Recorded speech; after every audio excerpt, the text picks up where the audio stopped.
연예가의 궁금한 이야기 풍문으로 들어오시죠. 연예가 이슈와 이면에 숨겨진 이야기까지 속속들이 전해드리겠습니다. 오늘은 어떤 핫한 풍문들이 준비되어 있을지 본격적으로 시작해볼까요?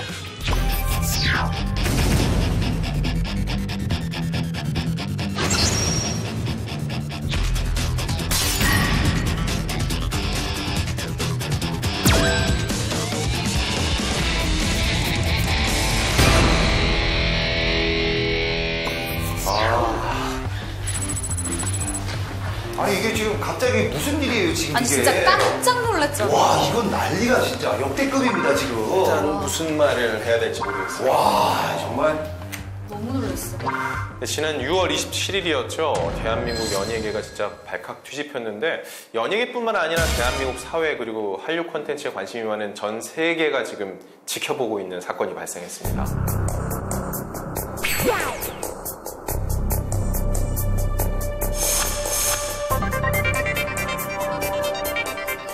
사실 저는 포털로 본 게 아니라 깨톡으로 먼저 봤어요. 친구들이 엄청나게 깨톡을 많이 주면서 이거 진짜야? 사실이야? 하면서 링크를 엄청나게 보낸 거예요. 그래서 기사를 보고 저 역시도 이럴 리가 없는데?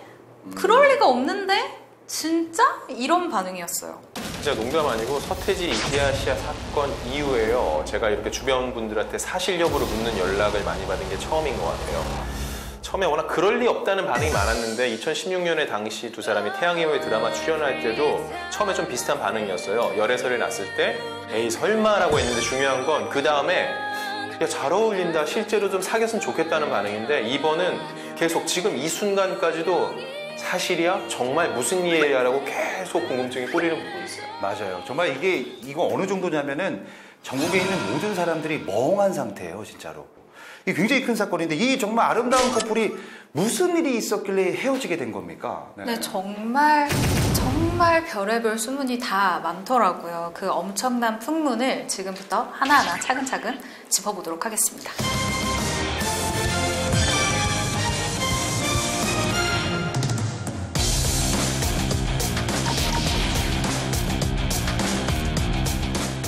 세계 결혼식이라고 할 만큼 비공개 결혼식임에도 불구하고 취재진이 굉장히 많이 모였고 팬들도 여기 가서 장사진을 이룰 정도였는데 한 중국 매체는 드론까지 띄워가지고서는 이 결혼식 장면을 생중계할 정도였으니까 얼마나 많은 이들이 이 두 사람의 결혼을 관심을 갖고 지켜봤는지 알 수 있죠. 근데 정말 이 중국에서는 지금 현재 이혼에 대해서 이들의 이혼에 대해서 관심이 정말 클 수밖에 없는 게 정말 이례적으로 이들의 결혼을 할 때 이 소속사 측에 이렇게 제의를 했대요. 우리가 수십억을 줄 테니까 중계권을 달라. 그러니까 생중계를 할 수 있도록 해달라라고 했는데 이 두 소속사에서 모두 다 우리는 그런 거 괜찮습니다라고 거절을 했다고 했거든요. 그러니까 그렇게 돈을 수십억을 지불을 할 정도로 이들의 결혼 자체가 중국에선 엄청 큰 뉴스인데 이혼까지 하게 되니까 이건 얼마나 그들에게도 큰 이슈일까요? 근데 좀 놀라운 게 그 이혼을 이제 하게 되면은 그 기간 중에는 순기거든요. 좀 특이해요.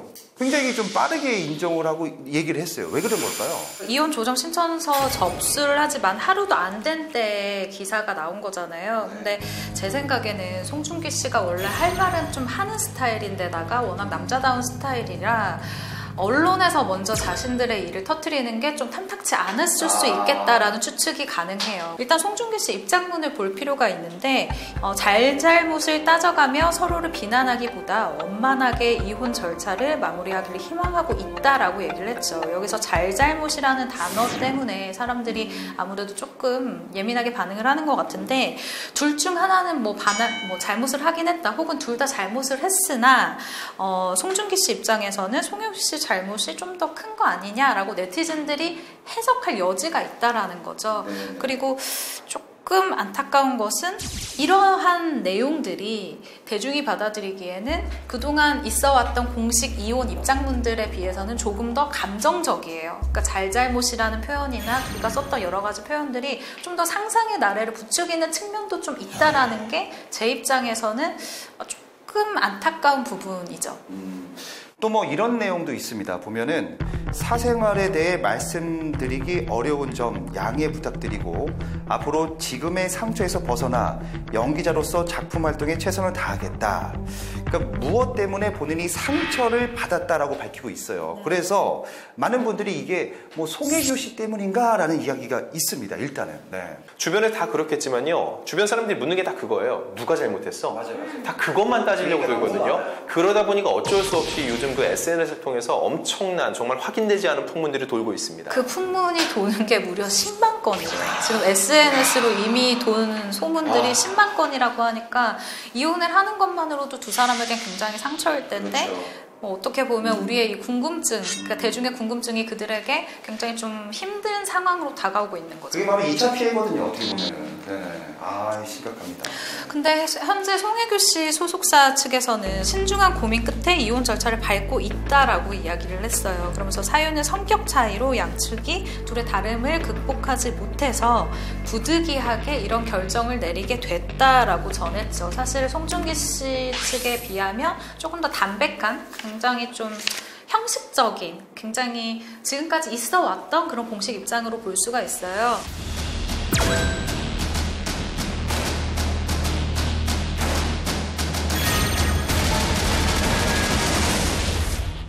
근데 28일 저녁에 채널A에서 이혼 사유에 대해서 송중기 씨 측 입장을 취재한 내용이 이제 방송이 됐는데 채널A가 취재를 해봤는데 그 결과 이혼 조정 신청은 송중기 씨가 송혜교 씨와 상의 없이 한 것으로 확인이 됐는데요. 송중기 씨 측에 따르면은 이혼 조정 신청을 송혜교 씨에게 알리지 않고 진행했다.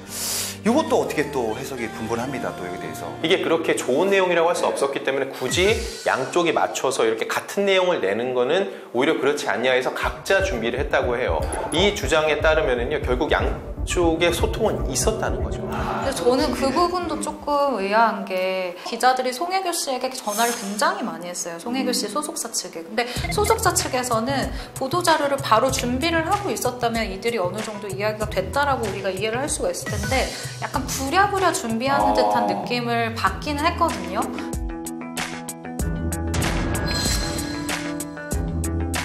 송중기 씨 측 관계자는 송혜교 씨에게 결혼 생활과 이혼 배경 등 거짓말을 유포하면 모든 걸 공개할 수 있다는 주의를 주려는 의도라고 설명했습니다. 이게 무슨 의도일까요, 이거는? 일단 불필요한 잡음을 만들지 말자라는 일종의 경고성 얘기일 수도 있을 것 같고요. 송혜교 씨 측에 알리지 않고 진행을 한 거면 송중기 씨 측에서 사실은 조금 이런 행보가 좀 독특하긴 하다라는 생각이 들어요.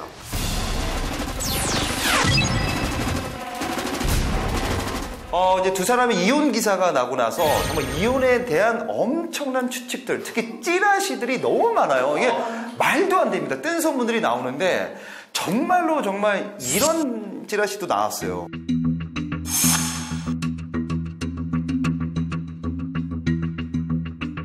송혜교 씨가 드라마를 함께했던 남자 배우 P씨, 지금은 이제 박보검 씨로 나왔는데 뭐 그 사람 때문이다 이런 엄청난 기사가 나오고 있어요. 그죠?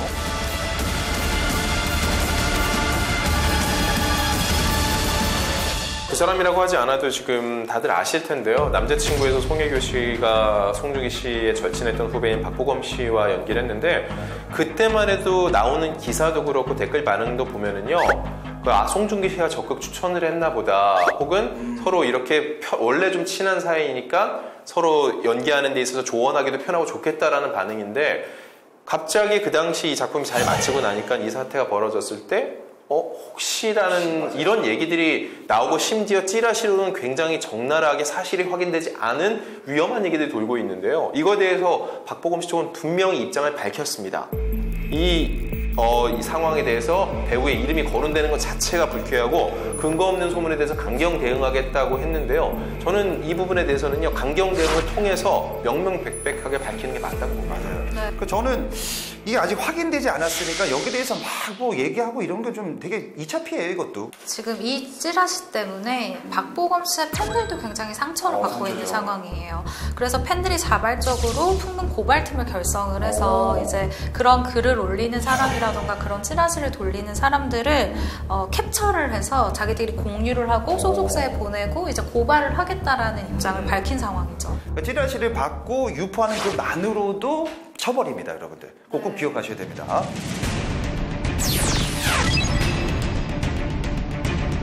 이 송송 커플의 이혼설 같은 경우는 2019년, 그러니까 올해 초에 처음으로 제기가 됐었습니다. 2월에 중국 매체에서 가장 먼저 이제 좀 제기를 하게 됐는데, 공항에서 찍힌 사진 속에서 송혜교 씨의 손가락에 반지가 없었다라는 것을 근거로 두 사람이 좀 뭐 불화가 있는 게 아니냐라고 좀 제기를 한 거예요. 그리고 이제 5월 초에 송중기 씨가 드라마 대본 리딩 현장에서 이 손에 반지를 낀 모습이 나왔거든요. 그러면서 뭐 이혼설, 불화설 다 사라졌단 말이에요. 좀 찾아보니까 이게 좀 약간 오류가 있었던 것 같아요. 왜냐면 네네, 송중기 씨가 그 드라마가 2019년 6월에 방영이 됐는데, 근데 좀 보면 그것도 사전 드라마더라고요. 제작 드라마. 작년 9월에 첫 촬영을 했어요. 그러면 그 전에 대본 리딩을 했다면 아마 그때 반지를 끼고 있었던 거란 말이에요. 근데 지금 와서 그걸 딱 본 걸 보면은 그때 당시에는 불화가 없었다, 이렇게 또 판단될 수가 있습니다, 저는. 그런 생각은 들어요. 부부가 이렇게 생활하면서 아무리 신혼 초기라도 충분히 부부싸움을 할 수 있잖아요. 그렇죠. 근데 이 냉각기를 함께 있어야지 두 사람이 온도로 푸는데, 그렇죠. 두 사람이 지난해 9월부터 작품에 연이어 들어가면서요, 두 사람 사이에 어떤 불화가 있었을 때, 그리고 다툼이 있었을 때 풀만한 시간적 여력이 굉장히 없었을 거예요. 그러다가 지난 2월에 불화설까지 나오면서 두 사람이 더욱더 압박을 받지 않았을까라는 생각이 듭니다.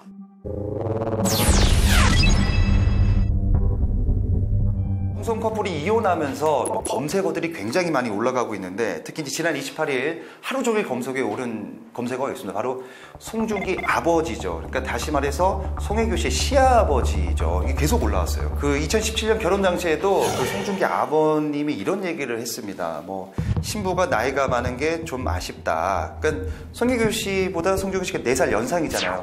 거기에 대한 얘기 때문에 또 계속해서 기사가 나고 있습니다. 또. 네.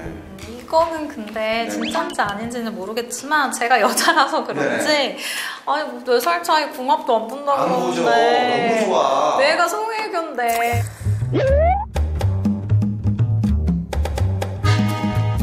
그리고 이제 뭐 손주 얘기도 좀 나오고 있어요. 그죠? 네, 송중기 씨 가족들은 빨리 두 사람의 손주를 보고 싶어 했다. 그런데 송혜교가 그 부분에 대한 마음고생을 했다라는 이제 풍문도 돌기 시작을 한 거죠. 아무래도 둘 다 이제 결혼 정년기를 조금은 넘겨서 결혼을 했고, 그러니까 2세에 대한 생각이 굉장히 많았을 거라고 생각을 해요. 그래서 2세가 있었으면 저는 결과론적으로 이렇게까지는 되지 않았을지도 모른다는 생각을 하긴 하는데, 이거에 대한 스트레스는 분명히 서로 있었을 거예요. 다만 이것 때문에 이로 인해서 이혼까지 과연 갔을까? 이거는 저는 아니라고 생각이 들고요. 그리고 남자친구 드라마가 방영될 당시에 송중기 아버지가 또 친구분들에게 내 며느리가 나오는 드라마니 꼭 봐달라고 해서 단체 문자를 보냈던 것이 또 기사화되기도 했었거든요. 시월드 문제로 이혼에 이르게 된 하나의 배경이 됐다고 이렇게 직접적으로 단정짓는 건 굉장히 위험한 것 같습니다. 좋은 말씀이에요.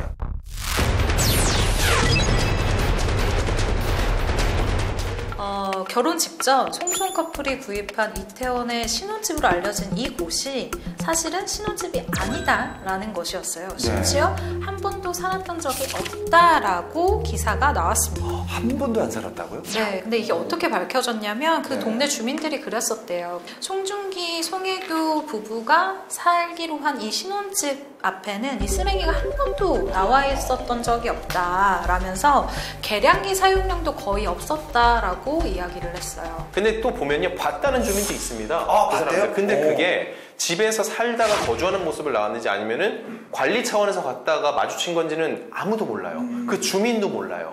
근데 다만 이런 얘기를 종합해 봤을 때 그 집이 분명히, 왜냐면은 우편물을 수거해 간 정황도 있거든요. 쓰레기가 안 나왔다는 건 안에서 생활 안 하고 있다라고 볼 수 있는데, 우편물을 수거해 갔다는 건 누군가 주기적으로 오가고 있다는 얘기잖아요. 그 집이 관리가 되고 있다는 얘기거든요. 그렇게 아무도 안 살고 처음부터 신혼집으로 쓴 적이 없었는지에 대해서는요, 두 사람이 직접 내용을 발표하지 않고서는 단정짓기도 좀 어려운 내용인 것 같아요. 아니, 결혼할 때 산 거잖아요. 집을. 공사도 엄청 했었잖아요. 인테리어도. 네, 맞아요. 네. 그 두 사람이 이제 이혼을 하게 되면 이제 뭐 재산 분할, 위자료 문제가 어떻게 될 것 같냐라는 또 얘기들이 많아요. 뭐 1,000억 원 가량으로 알려져 있는데, 그죠?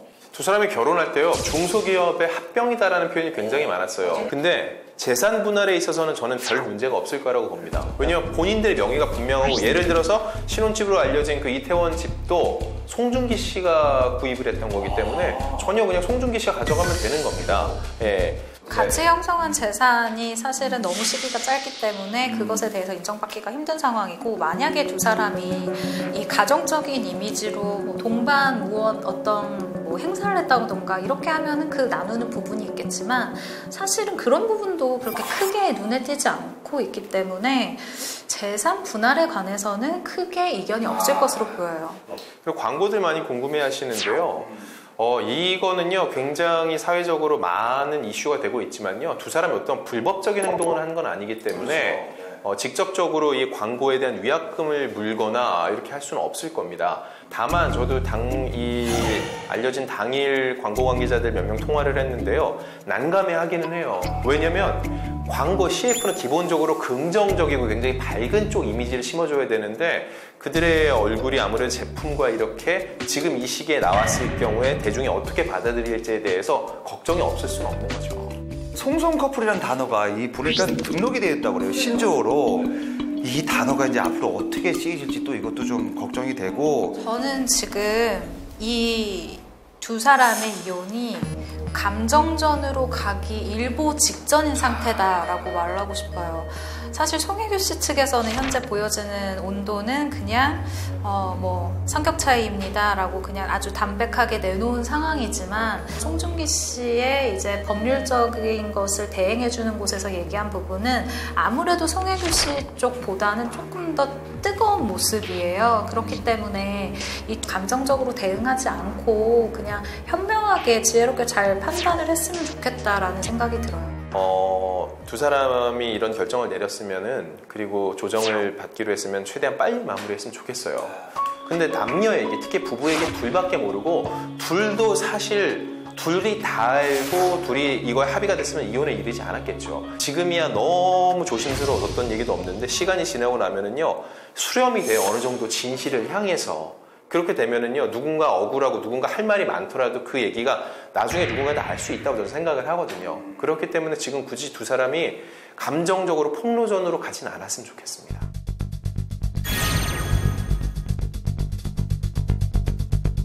네, 또 하나 안타까운 소식을 전해드려야 될 것 같은데요. 전미선 씨가 지난달 29일 전북 전주의 한 호텔에서 숨진 채 발견이 됐습니다. 네, 중견 배우 전미선 씨가 오늘 전북 전주의 한 호텔에서 숨진 채 발견됐습니다. 스스로 극단적인 선택을 한 걸로 알려졌습니다.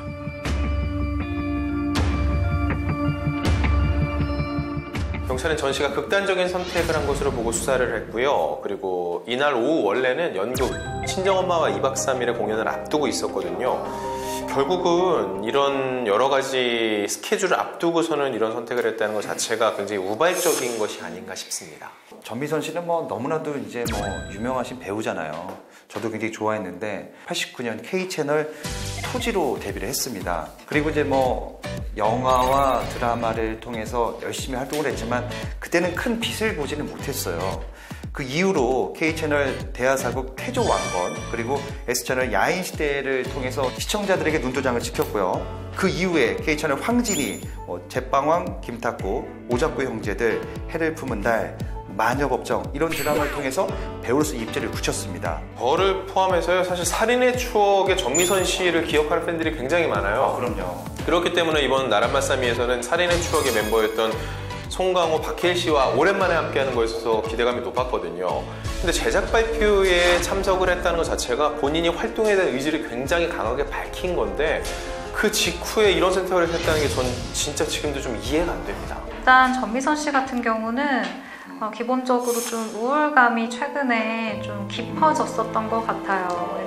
자신이 기본적으로 갖고 있던 그 우울감에 가족의 죽음이 더해지면서 정말 본인 힘으로는 빠져나오기 힘들 정도의 그 무게가 본인을 짓눌렀었던 거죠. 이제 뭐 이런 예도 있죠. 뭐 악플이나 뭐 이상한 괴소문으로 힘들어하다가 이런 경우가 있는데 전미선 씨는 뭐 악플도 없어요.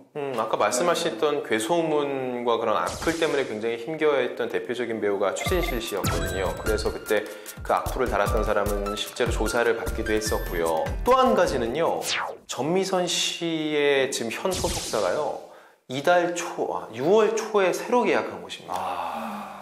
연예인이 새 소속사를 만나서 전속 계약을 맺는다는 것 자체가 보통 최소 2, 3년은 하거든요. 열심히 하겠다는 그렇죠. 의지가 있으니까 계약을 하잖아요. 의지의 표명이거든요. 그리고 일이 그런 상태에서는 보통 일이 없어서 괴로워했다 정도인데 그것도 아니고 일도 있었고. 그래서 아마도 사람들이 전미선 씨가 겉으로 보기엔 밝아 보였지만 내면에 아픔이 있지 않았을까라고 생각을 하고 있어요. 왜냐하면 한 예능 프로그램에서 본인이 우울증, 대인기피증을 앓은 적이 있다라고 고백을 했기 때문인데요. 아무래도 이 내성적인 성격 탓에 연예계 생활이 쉽지만은 않았었다라고 본인이 회상을 했었습니다. 근데 약간의 징조가 있었다라는 얘기도 있어요.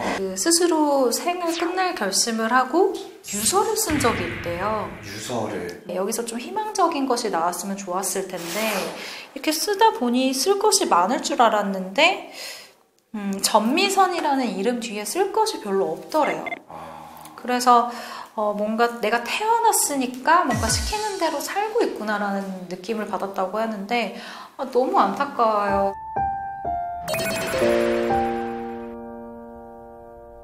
경찰 조사 발표에 의하면 일단 타살 흔적이 없다고 하고 그리고 마지막으로 통화를 한 게 본인의 아버지래요. 새벽 1시 40분에 마지막 통화를 한 후에 그런 선택을 한 것으로 보이는데 그리고 무엇보다 유서가 발견되지 않았는데 유서가 발견되지 않았다는 것 자체가 굉장히 우발적일 수 있다는 가능성이고요. 그리고 유서가 발견되지 않았기 때문에 어떤 심경으로 왜 이런 선택을 했는지 더더욱 알기가 어려운 상황입니다. 대중분들도 가족분들이나 다른 언론을 통해서 왜 그녀가 이런 선택을 했는지에 대해서 더 이상 댓글이라던가 게시글을 가지고 남겨진 가족들에게 2차 피해를 주지 않았으면 합니다. 네, 너무 마음이 아픕니다. 우리 상가고인의 명복을 빕니다.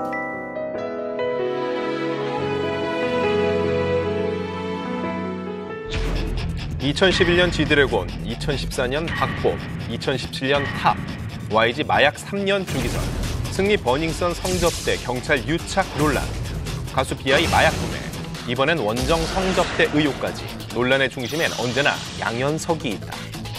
꼬리에 꼬리를 물고 드러나는 제왕의 두 얼굴, 그의 몰락은 어디까지? 각종 스캔들로 물든 양현석의 일대기를 풍문으로 들어 쇼에서 파헤쳐봅니다. 전용 헬기로 떠나는 모나코 여행, 수천억 원대 초호화 요트, 그리고 명품 쇼핑, 드라마 속 재벌 이야기가 아닙니다. 말레이시아의 재력가가 한국 여성 10명을 유럽으로 초대해 주었다는 선물 목록인데요. 이게 국내 유명 기획사와 관련이 있다고 해서 큰 파문이 일고 있다고요. 이게 원정 성접대 의혹에 대한 수사인데요. 이때 또 초대받은 여성들이 일반적인 여성들이 아니라 유흥업소 종사자들인 것으로 지금 얘기가 나오고 있고요. 네.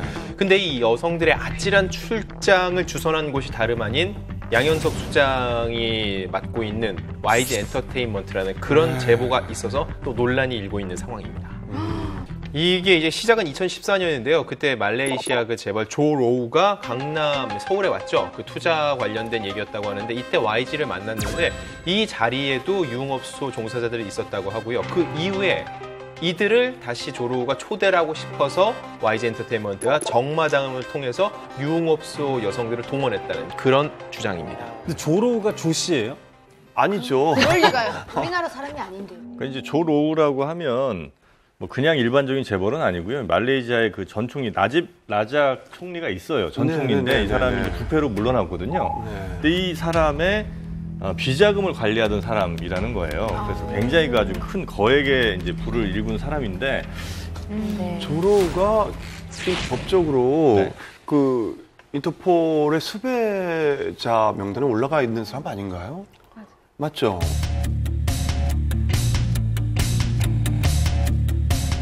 성접대에 언급된 인물들이 많아서 좀 헷갈리실 텐데 살짝 정리를 해드리면 조로우가 일단 핵심 인물이고요. 이 조로우가 어떻게 한국 엔터와 인연을 맺었냐. 싸이가 먼저 친분을 쌓았어요. 싸이가 강남 스타일로 미국 활동을 할 때 친분이 생겼다고 하고요. 바로 이 조로우를 양현석 전 대표에게 소개한 사람이 싸이인 것이죠. 그리고 아까 언급된 정마담은 빅뱅 출신의 멤버 승리가 양현석 전 대표에게 소개를 했다고 합니다. 네, 1번 의혹의 중심에 있는 인물이죠. 정마담이 양현석 전 대표와 절친한 사이라는 보도가 나오기도 했는데요.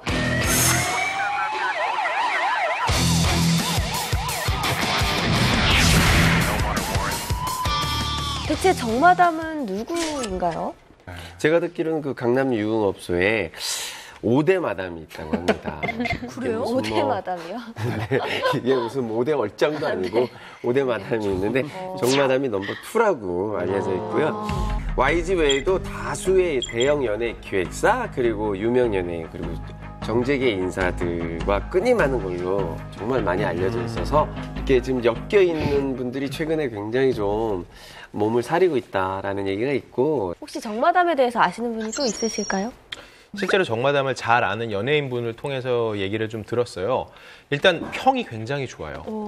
그만큼 인간 관계가 좋다는 거죠. 누군가 되게 그래서 입이 무거운 사람이다는 얘기를 되게 강조해서 했는데 이 사람이 이렇게 많은 거를 관리할 수 있었다는 것 자체가 이 사람의 인맥과 그 입이 무거운 것을 믿고 투자를 해주는 사람이 많다는 얘기거든요. 근데 그 중심에 연예 관계자들이 적지 않다는 거예요. 뭐 연예 관계자뿐은 아니겠죠. 그렇죠. 네. 뭐 이번에 또 알려진 사실은 그 정마담이 승리하고 그 정준영 단톡방에도 등장을 한다고 해요. 거기서도 역시 뭐 땡땡 누나 여자애들 몇 명 좀 보내줘 뭐 이런 식의 그 카톡 내용이 있었다고 합니다. 네. 그런데 이렇게 베일 속에 가려진 정마담의 이야기가 이렇게 새어 나오는 루트가 궁금한데요. 그래요. 어쨌든 거기 있었던 사람이 하는 거 정확한 게 이렇게 제가 기사를 보니까 좌석도까지 정확하게 나와 있더라고요.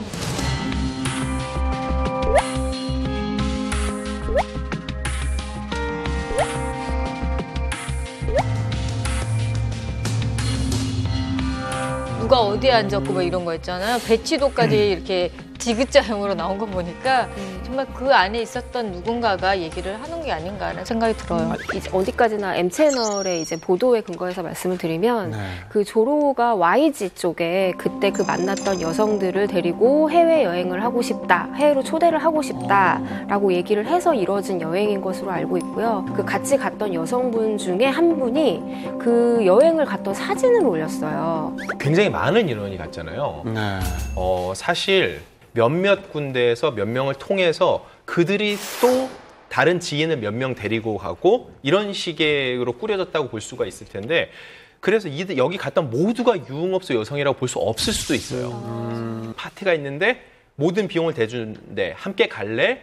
라고 해서 간 여성이 있을 수도 있죠. 근데 그 여성 중에 분명히 유흥업소 여성이 아니고 이런 내막을 모르고 갔다가 굉장히 현지에서 불편한 상황을 겪었거나 본인이 기분이 나빴던 얘기를 이제 와서 당시에 내 속내를 털어놓을 수 있다라고 해서 제보했을 가능성도 있다는 지금 거예요. 추측이시죠, 그러니까. 추측인 거죠. 근데 중요한 거는요. 항상 그렇지만 해를 보라고 하면 그 손가락 보면 안 되는 게 지금은 이런 증언이 나왔으니까 그걸 바탕으로 해서 그 내용을 파헤쳐야지. 그럼 이걸 말하는 사람을 누구일까에 초점을 맞출 때는 아니라는 거예요. 맞아요. 네.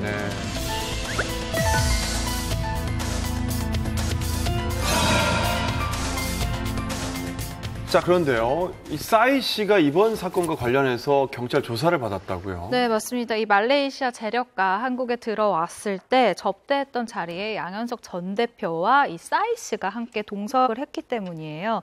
사실 싸이 씨 같은 경우는 내가 조로와 친구다라고 이야기를 했지만 글쎄요, 뭐 이게 접대라는 것이 껴 있었기 때문에 저는 미안하지만 싸이 씨의 그 의도에 대해서도 사람들이 좀 의심을 하는 게 당연하다고 봐요. 그리고 서울지방경찰청 광역수사대에서 가수 싸이 씨를 그렸기 때문에 참고인으로 소환 조사를 했습니다. 하지만 성매매 알선 협의점을 찾지는 못했다고 합니다. 근데 뭐 혐의점은 찾지 못했다고 하더라도 사실 이런 추문에 휩쓸려가지고 경찰 조사를 받게 됐다는 자체가 이미 연예인으로 굉장히 큰 타격이 있는 것 같아요.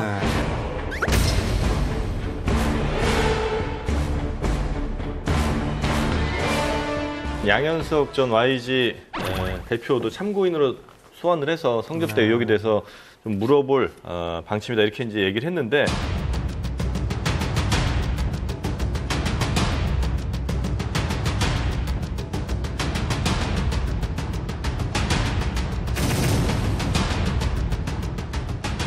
근데 이 보도가 나가고 나서 어쨌든 YG나 싸이한테는 이미지적으로 굉장히 깨끗하게 오겠네요. 네. 일단 대중 정서가 그 싸이랑 양현석 같은 경우는 우리는 식사만 했을 뿐이다, 친구다. 그리고 양현석 씨 같은 경우는 그냥 뭐 소개를 받는 자리였다. 굉장히 좀 캐주얼한 자리라고 강조를 했는데 결국 지금 까보니까 무언가 뭐 업소 여성들이 나왔다, 뭐 술을 어떻게 했다, 뭐 여행을 어떻게 갔다.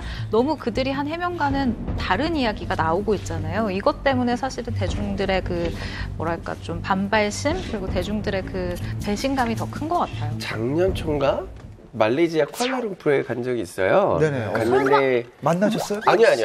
그게 아니라 거기 안에 되게 번화가가 있어요. 네. 뭐 이렇게 바하고 클럽도 있고 하는 번화가의 제일 끝에 보면 YG 브랜드의 외식 업체가 있어요. 아, 진짜? 네, 그래서 되게 반가워서 저기 가자. 그래서 이제 가서 저희 같이 갔던 스태프들하고 같이 회식을 했는데 제가 최근에 듣기로는 이제 YG가 빅뱅의 멤버들이 군대를 들어가기 시작하면서 F&B 사업으로 자꾸 이제 좀 늘렸지 않습니까? 그런 사업에 이제 말레이시아 진출하고 동남아 진출하는 거 계획에 아마 이 사람도 어느 정도 어떤 투자라든가 어떤 명목에서 어떤 뭐 만남이 있지 않았나라는 생각이 조금 연결고리가 되더라고요. YG 쪽에서 그런 쪽으로 얘 좀 돌려가지고서는 F&B 사업으로 활로를 찾으려고 했는데 근데 해외에 나가서 그렇게 빨리 자리를 잡기가 쉽지가 않거든요. 그렇기 위해서는 현지에 어떤 영향력 있는 사람의 도움이 필요했고 그런 차원에서 조 로우라는 사람과 어떤 접촉을 시도한 게 아닌가 하는 생각입니다. 그런데 이게 확인이 돼서 이게 실제적으로 법적인 처벌을 받을 가능성이 많이 있나요? 낮죠. 뭐 물론 이제 앞으로 어떤 증거들이 더 나오게 될지는 모르겠습니다만 현재까지 나온 정황이나 증거들로는 사실은 성매매, 알선이나 이런 것들로 처벌하기는 대단히 어려운 그런 상황이에요. 특히나 이제 예를 들면 성구매자라고 할 수 있는 뭐 조로 같은 경우를 예를 들어 우리가 소환을 해서 조사를 해서 그 사람과 함께 뭐 대지를 한다든지 하면 몰라도 그렇지 않은 상황에서 뭐 단지 그냥 그런 정황만으로 이 성접대 의혹을 뭐 처벌하기는 사실은 쉽지는 않은 상황이죠. 버닝썬으로 시작된 사건이 이제 뭐 승리 씨로 이제 마무리가 되는 줄 알았는데 승리 씨도 지금 검찰에 송치된 상황에서 모든 이 사건의 중심에는 결국에는 YG가 있는 게 아닌가, 양현석 씨가 있는 거 아닌가 싶은데요. 대체 끝이 어딜까요? 저는 약간 그런 느낌 받았어요. 이렇게 천에 실밥이 조그맣게 한 개가 나와 있어서 뜯으려고 하다 보니까 쭉 빠지면서 덩어리 큰 실밥이 나오는 느낌, 약간 그런 느낌이라 네, 뭔가 있을 것 같아요. 뭐 문제는 이 사건의 공소시효가 정말 한 달 정도밖에 남지 않았고 5년 전 사건이기 때문에 전 추가 증거가 나오기 힘들 거라고 생각을 하는데 사실 여기서 중요한 게 이제 성접대를 한 여성들의 진술 확보가 중요한데 거의 다 잠적을 했어요. 특히 조로를 특정 그 접대한 여성분이 있는데 그분은 아예 연락이 닿지 않고 있다고 하거든요. 정마담 같은 경우는 참고인 조사를 했는데 모든 의혹을 부인한 상황입니다.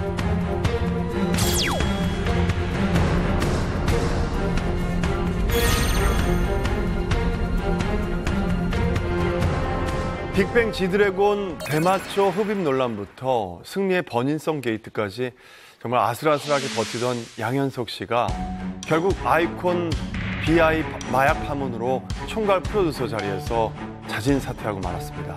YG의 제국의 제왕이었는데 이렇게 양현석 씨가 불명예를 얻었지만 그렇게만 기억되기에는 사실 K-팝에 미친 영향이 어마어마하잖아요. 그렇죠. 네. 그래서 오늘은 갖가지 풍문과 팩트를 넘나들며 가요계의 한 획을 그은 양현석 씨의 일대기를 낱낱이 파헤쳐보는 시간을 마련했습니다. 네, 양현석 씨 하면 80년대 후반 그리고 90년대 초반까지 이태원 클럽을 주름잡던 춤신 춤왕이었잖아요. 도대체 그렇죠. 얼마나 춤을 잘 췄던 건가요? 전설이었어요. 대단했죠, 이분. 네, 양현석 씨가 한국의 이제 1세대 힙합 댄서라고 볼 수가 있는데요. 그게 몸 관절을 막 꺾어서 굉장히 고난도 그 동작을 만드는 능력이 아주 탁월한 분이었어요.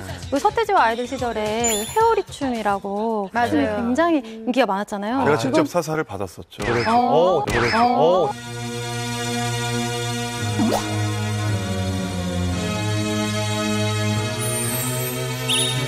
아직 된다. 옛날에 뒤로 가는 닮은데 스타일이야. 직접 사살 받은 춤이 안쓰러워요. 누구 같아? 서태지 아니면 양현석? 만났다고 얘기하지 말아요. 춤이 사실 지금 봐도 굉장히 충격적이거든요. 네. 박수홍 씨 춤도 굉장히 충격적이에요. 여러분도 충격적이에요. 근데 그 서태지와 아이들의 회오리 춤은 지금 봐도 전혀 촌스럽지가 않거든요. 좋아요. 찾아봐도. 근데 저는 타임머신이 발명이 된다면 저는 진짜 거길 꼭 가보고 싶어요. 어디입니까? 90년대 문나이트. 아, 문나이트! 그 선배님들한테 얘기도 정말 많이 들었는데 여기서 이제 양현석 씨의 전설이 그렇죠. 탄생한 거잖아요. 이태원에 있는 맞아요. 거죠. 네, 그 이태원 문나이트가 도대체 어떤 곳이었죠? 일단 이태원 문나이트가요, 그 미군 부대 근처에 있었기 때문에 미군들이 굉장히 많이 왔잖아요. 예전에 미 8군이 한국의 가요계가 태동한 곳이라면요, 문나이트가 그걸 이어받았다고 볼 수 있는데요. 1980년대 중반부터는 내국인의 출입도 허용이 됐습니다. 그때부터 이제 이곳에 가면 자연스럽게 그 그루브라는 거, 소울, 그게 충만한 흑인 부대원들을 많이 만날 수 있었겠죠. 그러면서 거기서 춤꾼들이 널리 전파를 하면서 문나이트가 하나의 당시 대중문화를 이루는 성지가 된 거죠. 네. 사실 그 문나이트는 단순히 그 춤을 즐긴다는 것보다는 약간 댄스 경연장 같았습니다. 그래서 그렇죠. 시설은 되게 안 좋았는데 이게 기둥에 이제 거울 들어오면서 내 춤을 내가 보면서 추면서 저쪽에 있는 잘 추는 애를 따는 거예요. 그렇죠. 춤을. 그래서 서로 이게 슬쩍슬쩍 배틀하는 거예요. 왜냐하면 주변 앉아있는 테이블에 있는 사람들이 누구한테 주목을 하느냐 뭐 이런 게 있어가지고요. 나중에 잠깐 들어오면 야, 너 이리 와봐. 너 춤 좀 춘다. 이게 있었거든요. 근데 이 문나이트의 이 춤신 춤망이 사실은 양현석 씨 말고 아까 말씀하셨지만 정말 많은 유명한 분들이 네네. 그때 다 모였었죠. 세기 말에 춤 좀 춘다는 분들은 이곳으로 다 모입니다. 거기 출신이 바로 초창기에 이끌었던 박남정 씨가 초창기를 이끌어 주시고 그 다음에 이제 현진영 씨, 뭐 듀스, 클런, 뭐 박진영 모두 이곳으로 모여서 대부분 여기서 가수가 다 됐죠. 그때 이제 이수만 씨라고 지금 SM 그 이수만 씨가 미국에서 유학 마치고 돌아와서 한국에서도 이제 힙합이 어쩌면 대사가 될 수 있겠다 이런 생각을 하면서 문나이트에 자주 드나들었고 거기서 좀 눈여겨봤던 현진영 씨. 현진영 씨가 정말 뭐 춤도 굉장히 아주 파워풀하게 잘 췄고 그래서 그 현진영 씨와 처음 계약을 하면서 SM 엔터테인먼트 1호 가수가 현진영 씨가 되는 거죠. 근데 결론적으로는 이수만 씨가 현진영 씨를 거기서 캐스팅하고 그렇죠. 박진영 씨랑 양현석 씨도 거기서 춤을 췄었으니까 그렇죠. 네. 3대 기획사 수장들이 거기서 다 야, 우리나라 연예 기획사에 어떻게 모태가 되는 핵심이네, 곳이 여기가. 문나이트라는 곳이. 가요계가 그 문나이트 출신들이 정말 많아요. 전설이네, 전설.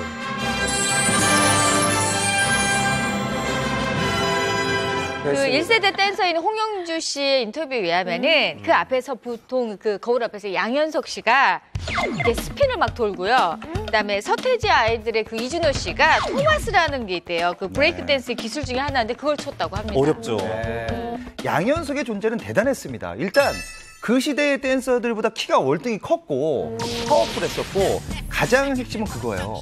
양현석은 다른 댄서와 다르게 새로운 동작, 새로운 스텝, 새로운 무슨 뭔가 다른 게 계속 나왔다는 거예요. 그래서 왜 이렇게 저런 게 나올까 해서 좀 이겨보려고 이 형님이 외국에 가서 그 스텝을 배워서 왔는데 이미 양현석은 그 스텝을 하고 있었다는 거예요. 앞서 새로운 거를 굉장히 빨리빨리 스텝했다는 거예요. 그거 정말 울무시였다는 거예요. 문나이트 때문에 유명해진 게 하나가 더 있는데요. 그 문나이트 앞에 보면 이렇게 시장 골목이 있어요. 이태원 뒤에 시장 골목이. 근데 거기에서 분식집이 있는데 거기 치즈라면이 그렇게 유명해요. 치즈라면. 그러니까 라면 위에 치즈를 넣는 게 이게 이태원이니까 이게 가능한 거죠. 미군 부대가 바로 옆에 있으니까. 그 당시에는 치즈를 잘 안 먹을 때인데. 그렇죠. 그러니까 그게 원조가 그때. 원조죠. 이태원의 역사는 그런 게 있는데.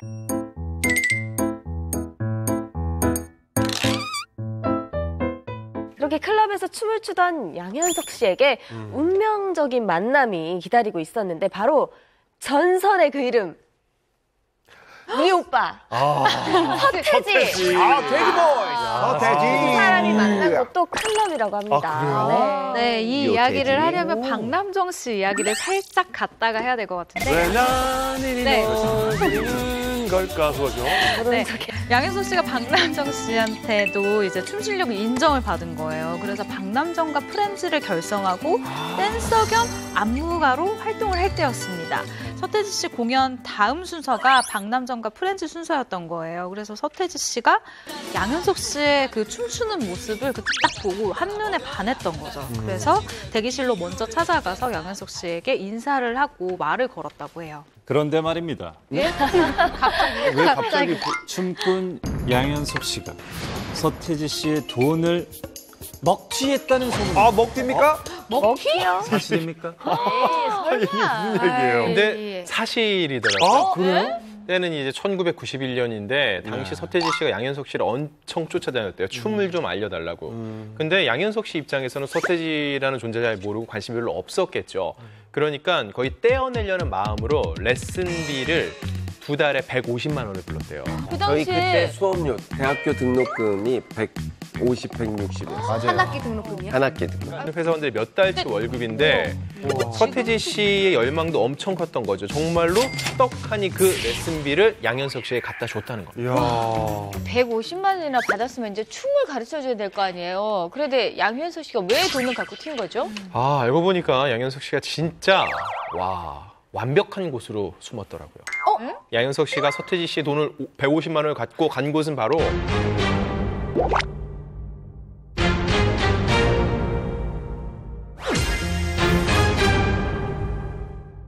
$150만 원이나 받았으면 이제 춤을 가르쳐줘야 될 거 아니에요. 그런데 양현석 씨가 왜 돈을 갖고 튄 거죠? 아, 알고 보니까 양현석 씨가 진짜 완벽한 곳으로 숨었더라고요.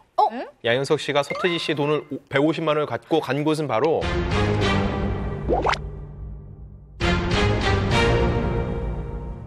군대입니다. 군대를 바로 입대를 한 거예요? 그렇죠. 안무비를 받았는데 보름 만에 영장이 나와서 본인도 사실 지금처럼 뭐 휴대폰이 있으면은 뭐 상황 설명이라도 했겠지만 이런 상황이 안 됐으니까 결국은 여타 뭐 얘기도 없이 그냥 들어가게 됐던 것 같아요. 그 양현석 씨가 그 서태지 씨의 돈을 가지고 일명 먹튀를 했잖아요. 그러면 조금 도망 다니고 좀 서태지 씨를 안 보고 싶었을 수도 있는데 어떻게 만나게 된 거죠? 양현석 씨가 이제 제대를 하고 나서 집에 왔는데 이제 뭐 집 정리를 하다 보니까 작은 수첩이 발견된 거예요. 거기에 서태지라는 이름이 써 있던 거죠. 그래서 반가운 마음에 연락을 한 겁니다, 일단. 그래서 결론은 150만 원을 돌려준 거예요, 아니에요? 저는 그게 굉장히 중요한데. 150만 원보다 더 대단한 거를 서로 주고받게 됩니다. 그건 바로 뭐냐? 서태지 씨가 양현석 씨에게 노래를 하나 줬는데 그 노래가 바로 전설의 노래 난 알아요. 난 알아요. 입안 흐르고 흐르면 누군가가 나를 떠나버려야 한다는 그 사실을 그 이유를 이제는 나도 알 수가 있어요. 네, 이 난 알아요 노래를 양현석 씨가 듣고 충격을 받은 거예요. 노래가 너무 좋으니까. 그래서 이제 서태지 씨한테 야, 이거 네가 혼자 하는 건 아닌 것 같아. 이러면서 설득을 하는. 그래서 서태지와 아이들이 탄생하게 된 거거든요. 근데 양현석 씨가 이 기획자로서의 재능이 굉장히 있었다고 보여지는 게 당시에 이 난 알아요가 원래 느린 템포였대요. 근데 그거를 빠른 템포로 바꾸자고 한 것도 양현석 씨였고 또 이제 문나이트에서 같이 춤을 추던 이준호 씨를 영입을 한 것도 양현석 씨였다고 합니다. 제가 이때 기억이 나요. 초등학생이었는데 그 서태지 아이들 데뷔 직전에 가요계에서 뭐 1위를 하던 곡이 예를 들자면 태진아 선생님의 거울도 안 보는 여자였어요. 이렇게 트로트가 막 주름 잡고 있던 가요 차트에 갑자기 혜성처럼 등장해서 10대, 20대에게 뭔가 확 어필하는 정말 새로운 스타일의 어떤 음악을 들려줬던 거죠. 그러니까 얼마나 신선했겠어요. 그때 나나르에 나와가지고 우리 대학생 때 락카페가 동시에 성행을 했었죠. 그래서 그 음악이 진짜 하루 종일 나왔던 거예요. 길거리가 하루 종일. 맞아요. 네, 서태지와 아이들의 앨범은 지금 들어도 하나같이 세련되고 저는 가끔 들어요. 아직도 너무 소름이 끼치고 지금은 상상할 수도 없는 그 앨범 판매량을 올렸잖아요. 난 알아요. 환상 속의 그대 같은 경우는 이번 1집이죠. 1집 같은 경우는 180만 장이 팔렸고요. 이 기록들을 다 합치면 무려 720만 장이 넘어요. 엄청난 기록. 근데 이게 수치상 그렇고 그 당시에 비공식적인 테이프 있잖아요. 맞아요. 아, 맞다. 리어 그 당시에 리어카예요. 네, 맞아요. 빌보드 차트. 길보드 이거는 720만 장보다 훨씬 더 많이 나와요. 그리고 중간중간에 라이브 앨범이 있는데 그거 합치면 거의 1000만 장 육박하거든요. 그럼요. 네, 대단했죠. 그러네요. 네. 그리고 그때만 해도 이제 전문가들이 이제 랩이 한국말로 랩을 하는 건 좀 불가능하다 이런 의견들이 맞아요. 좀 있었어요. 좀 우리가 한국말이 좀 발음이 많다 막 이래서. 근데 이제 서태지와 아이들이 그걸 무너뜨리고 발표하는 곡마다 뭐 어마어마한데 사실 하여가 같은 경우는 지금 래퍼들이 그 봤을 때도 너무 세련되게 맞아요. 지금 트렌디하게 짜져 있다라고 우리끼리는 얘기를 할 정도인데. 지금도 뭐 리메이크를 많이 하잖아요. 그럼요. 그렇게 잘 나가던 서태지와 아이들이 돌연 1996년 1월 31일에 은퇴를 발표를 합니다. 지금도 저는 궁금해요. 왜 그렇게 갑자기 뭐 활동한 지 4년 만에 활동을 끝내야만 했을까? 네, 제가 당시에 펑펑 울면서 그 은퇴를 선언했던 기자회견을 봤던 기억이 정말 생생한데 그때 서태지 씨가 이렇게 얘기를 했어요. 새로움에 대한 부담과 이에 따른 창작의 고통이 너무 컸다. 화려할 때 미련 없이 떠난다. 사실 지금 생각해보면 정말 박수 칠 때 떠난 게 참 잘한 일이라는 생각이 드는데 근데 여기서는 뭐 은퇴는 이미 예고가 됐었어요. 그 제가 알기로는 1집을 시작할 때부터 우리가 4집쯤에는 은퇴를 하자라고 마음을 먹었고 그 4집 앨범 발표할 때도 굿바이라는 노래가 있었는데 은퇴를 암시하는 노래였어요. 그러니까 은퇴를 서로 다 알고 있었고 은퇴를 좋을 때 하자라고 다 이미 뭐 공감을 했던 내용이었죠. 이 자체는.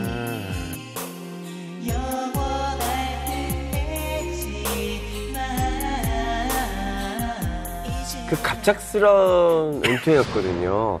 그래서 어떤 사람들은 또 뒤에 조직 폭력배가 배우가 있었다. 그 문제 때문에 서태지와 아이들이 해체했다라는 얘기도 있었어요. 신문 1면에 났어요, 그런 거.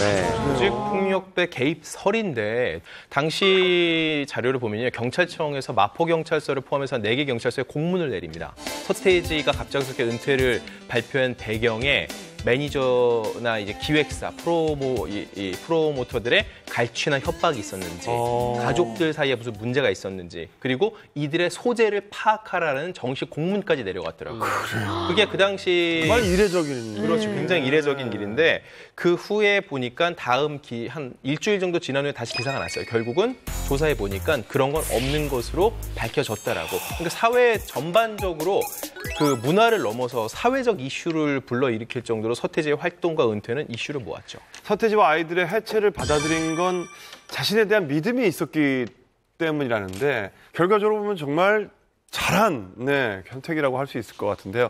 진우션부터 아이콘까지 YG는 계속해서 승승장구를 했었지 않습니까? 그렇죠. 진우션의 앨범이 대박이 납니다. 바로 엄정화 씨가 함께했던 말해줘.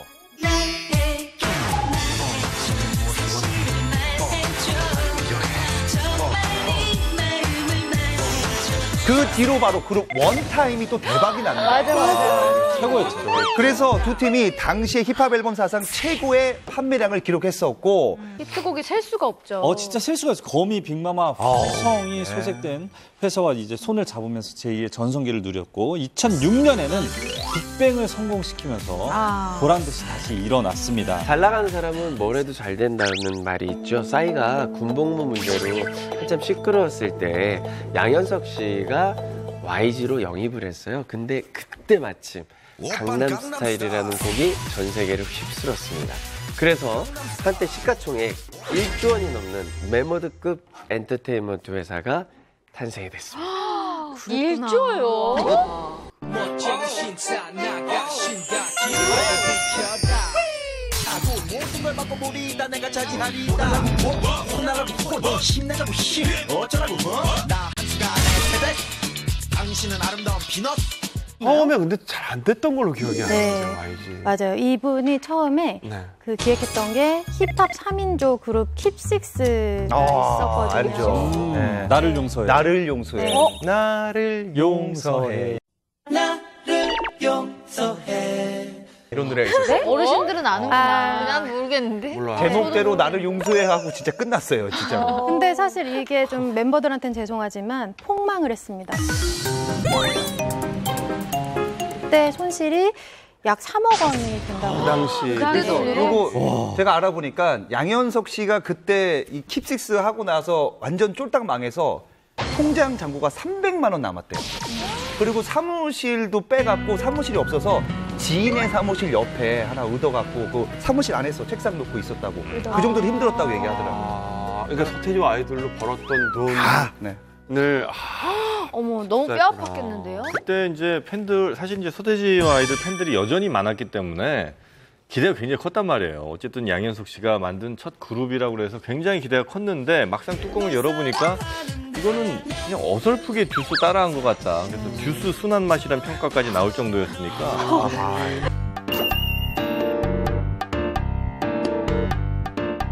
제가 볼 때는 킵식스의 실패보다 양현석 씨를 더욱 힘들게 한 게 있었던 것 같아요. 뭐죠?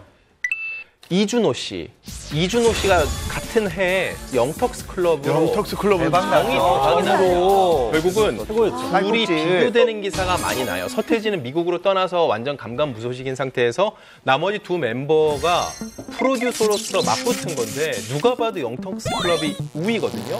이것 때문에 양현석 씨가 적잖은 자존심에 타격을 입었을 것으로 봅니다. 비교되는 것만큼 속상한 게 없잖아요. 양현석 씨가 킵식스의 실패 후에 불과 2년 만에 두 번째 흑역사가 찾아왔다고요. 네, 2년 만에. 네, 바로 솔로 앨범 악마의 연기 때문인데요.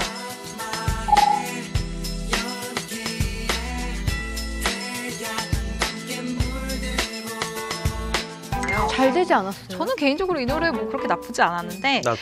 네, 앨범 판매량이 22만 장으로 발표할 때마다 100만 장을 정말 우습게 찍던 160만 장은 기본으로 깔고 가던 서태지와 아이들보다 성적이 아무래도 뭐 반에 반토막이 나다 보니 좀 그런 평가를 받고 있지 않나라는 생각이 들어요. 제가 당시 뮤직비디오 기억나는데 양현석 씨가 엄청 CG를 써가지고 이렇게 우통 이렇게 맞아요.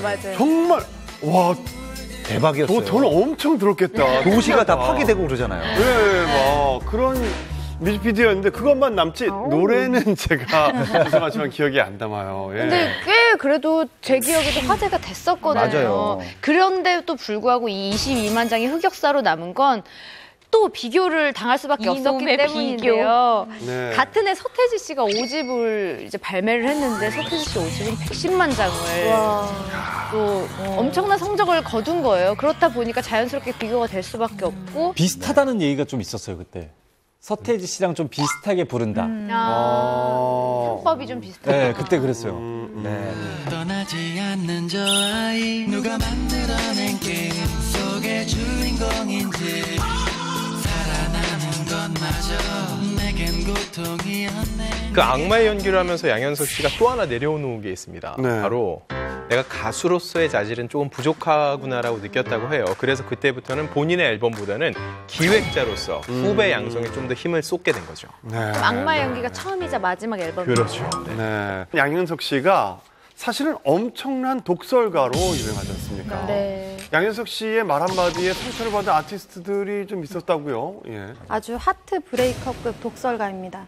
이 베스트 3를 꼽아봤어요. 근데 첫 번째 피해자는 21 CL이거든요. 21, 2010, too old. You know how we do it. If you ain't know, now you know. Let me show you some. 근데 이제 CL이 리허설을 하고 있는데 이제 대표였던 양현석 씨가 방문을 한 거예요. 그래서 CL의 쌩얼을 보고 뭐라고 얘기를 했을까요? 화장하고 와라. 누구세요? 뭐 이런. 진짜 못생겼다. 아하, 이거. 진짜 너무 최악이야. 마상. 진짜 못됐죠. 근데 본인 소속 아티스트들을 원래 이렇게 막 칭찬해주고 근데 더 쏟아줘야 아니 되는데. 근데 그거는 이게 귀엽다란 표현을 야 진짜 못생겼다 이렇게 한 거 아니죠? 그거 그런 느낌이 다르지. 우리도 바보가 아닌 이상 그렇게 얘기하면 어리잖아요. 어렸잖아요. 이렇게 막 장난식으로 못생겼어 이게 아니라 정말 못생겼다고 진짜요? 진지하게 얘기를 한 것 같고요. 양현석 씨도 엄청난 미남은 아니잖아요. 근데 이렇게 소속 가수들을 얼평을 할 입장이신 그러니까요. 그래서 양현석 전 대표가 두 번째 피해자를 낳았습니다. 산다라박. 산다라박은 어디 예쁘잖아요. 한 데도 없는죠. 21이 날 따라해봐요 안무 연습을 막 하고 있었대요. 근데 이걸 지켜보던 양현석 씨가 한마디를 툭 던집니다. 뭘까요? 제가 알고 있습니다. 뭐예요?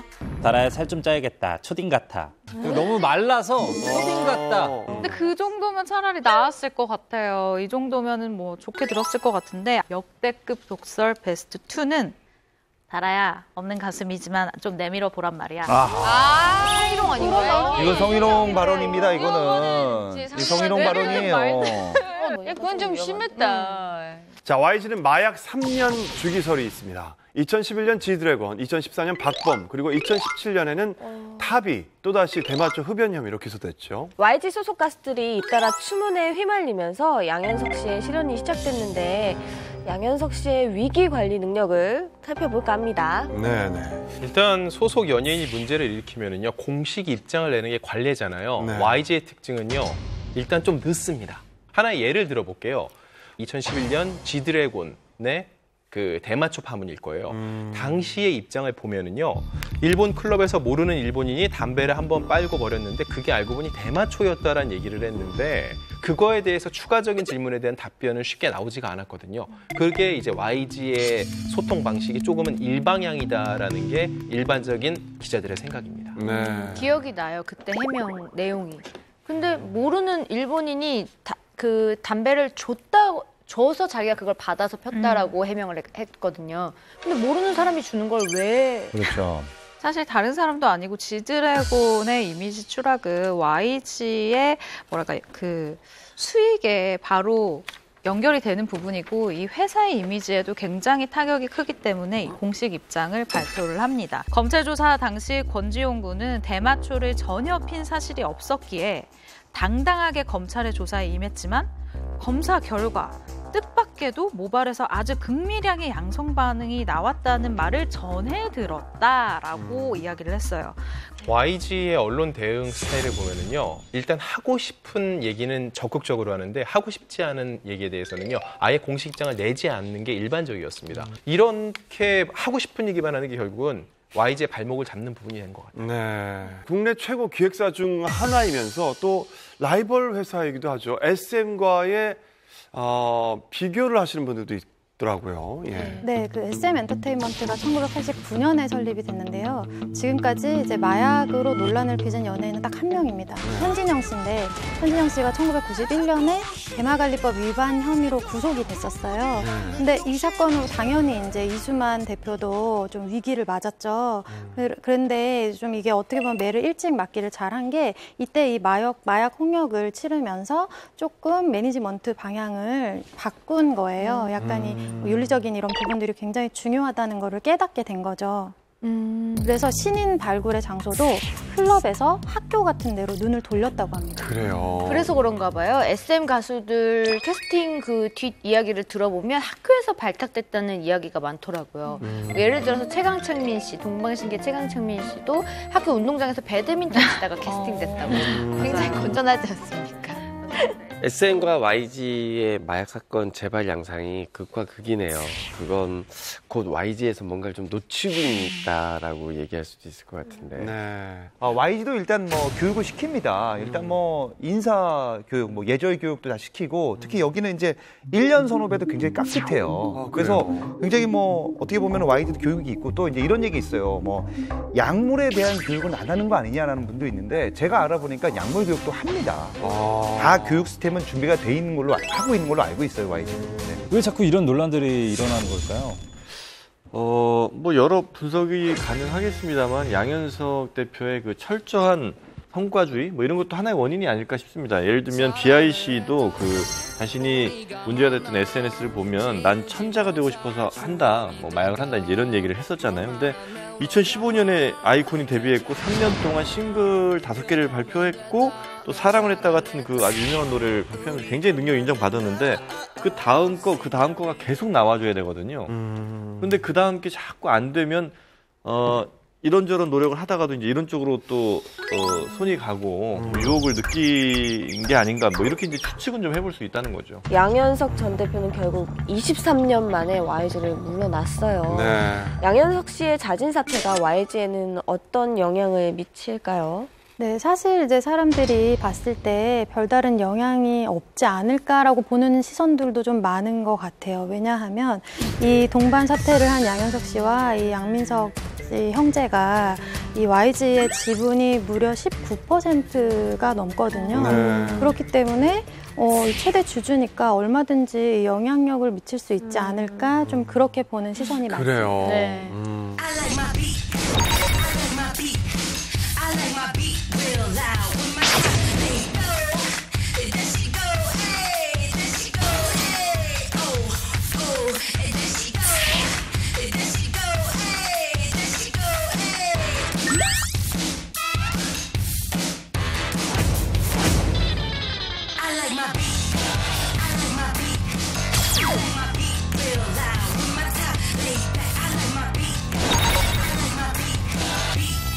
날씨가 더워지면 스타들은 보이지 않는 전쟁을 준비합니다. 바로 노출 전쟁인데요. 예, 스타의 노출은 화제가 되기도 하고 또 선을 넘어버리면 논란이 되기도 합니다. 네, 얼마 전에 전례 없는 파격 노출로 엄청난 화제를 몰고 온 스타가 있다고 하는데 과연 누구일지 사진으로 한번 만나볼까요? 아, 누구 남자분이네요. 아니요, 여자인데.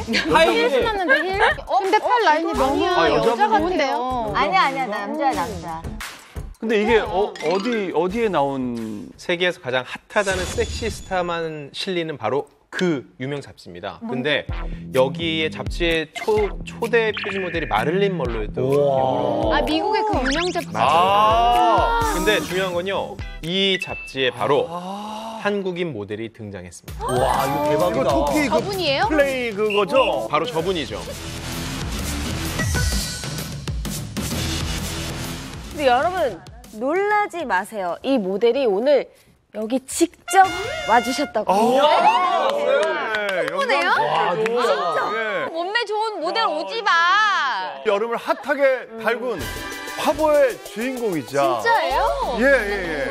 너무 그 기대된다. 유명하던 토끼 플레이 그 잡지에 화보가 실린 스타 주인공 나와주세요.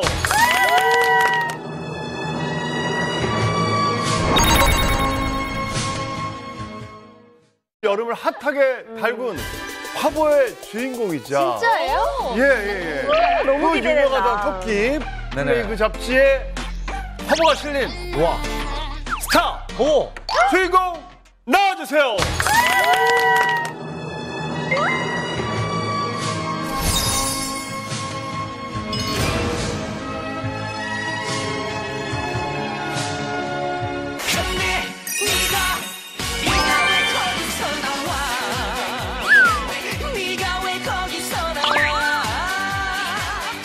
저예요. 아, 문어 아저씨. 왜요? 나면 안 되니? 나면 안 돼? 빨리 가서 데려와. 진짜 어울려. 아니 이게 웬일이에요? 아니 이 논란의 주인공이 될 줄이야. 아, 진짜요? 네. 그 잡지 진짜네. 귀엽습니다.